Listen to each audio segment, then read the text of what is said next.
if you keep making poor decisions about your health, you're going to have to keep going to the hospital. And what God dropped on my spirit is, if you keep making bad decisions, you're going to have to keep learning the lessons until you learn it. So you got to learn the lessons. You can't continue to make bad decisions and think things will change. You can't continue to go back to the same places that aren't serving you and think it's going to change. It's not. It's your choices. It's you. You have to, if you're constantly in the same situation, you have to constantly ask yourself, well, what am I doing? You have to start asking yourself, well, what am I doing? Like, why is it that I'm constantly in the same situation over and over?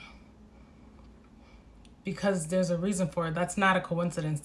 Nothing is a coincidence. Albert Einstein once said, a coincidence is God's way of staying anonymous.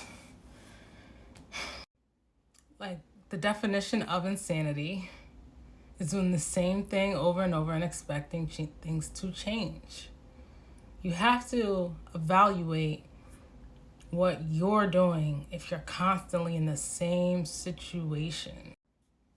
When you learn the lesson, that's when you'll stop repeating the cycle. That's when you'll stop being in the same situation. You're in the same situation over and over because you haven't learned the lesson. There's a lesson behind whatever it is that you're going through. There's a lesson behind that. If you're continuously in the same situation, you must evaluate what you're doing. You must evaluate the circumstance to ask yourself, well, what's happening here? When you learn the lesson, that's when you'll get out and you'll ascend to a new level. You have to learn the lesson. And that's God giving you the lesson. That's the higher power. You gotta learn, you have to learn the lesson. It's not a coincidence.